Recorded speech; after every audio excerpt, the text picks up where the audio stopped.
ആകാശത്ത് നിന്ന് അതിവേഗത്തിൽ ഒരു വസ്തു താഴേക്ക് വരുന്നു. ശബ്ദം പോലും കേൾക്കാൻ കഴിയാത്ത വേഗത്തിൽ. ചില നിമിഷങ്ങൾക്കുള്ളിൽ എല്ലാം തീരും.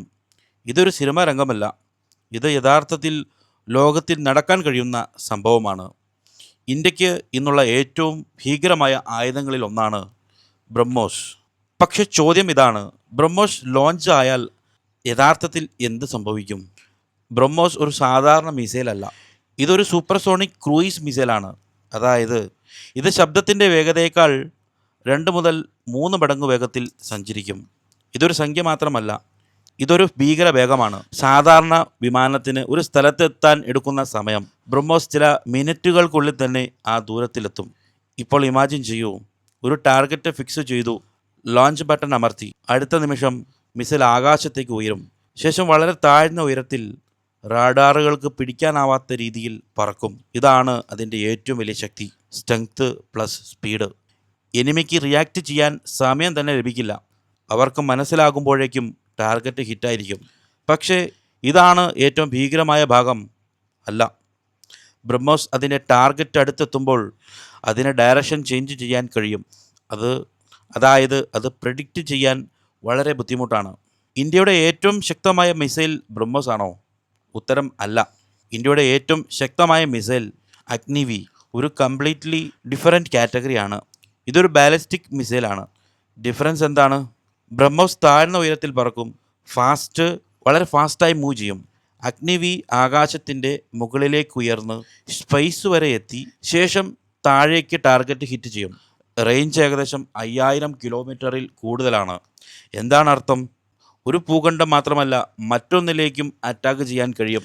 ഇതിൻ്റെ ഏറ്റവും വലിയ പ്രത്യേകത, അഗ്നിവി ഒരു ന്യൂക്ലിയർ കേപ്പബിൾ മിസൈലാണ്. അത് ഉപയോഗിച്ചാൽ ഡാമേജ് ആവുന്നത് ഒരു സിറ്റിക്ക് മാത്രമല്ല, ഒരു രാജ്യത്തെ മുഴുവൻ ബാധിക്കാം. ഇപ്പോൾ ഇമാജിൻ ചെയ്യൂ, ഒരു അഗ്നിവി ലോഞ്ച് ചെയ്യുന്നു, ആകാശത്തേക്ക് ഉയരുന്നു, സ്പേസിൽ പ്രവേശിക്കുന്നു, ശേഷം പലതായി സ്പ്ലിറ്റ് ആകാം. അതായത് ഒരേ സമയം പല ടാർഗറ്റുകൾ ഹിറ്റ് ചെയ്യാനാകും.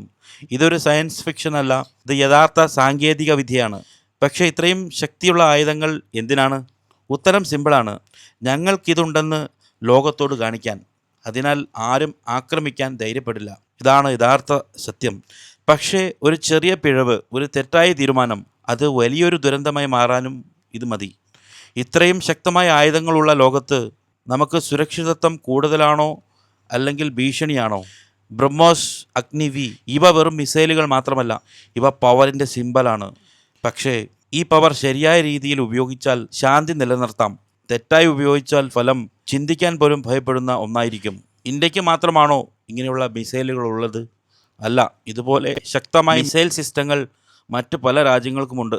പക്ഷേ ഓരോ രാജ്യത്തിനും അവരുടെ സ്വന്തം പ്രത്യേകതകളും ശക്തിയുമുണ്ട്. റഷ്യ സിർക്കോൺ മിസൈൽ ബ്രഹ്മോസിനേക്കാൾ വേഗം.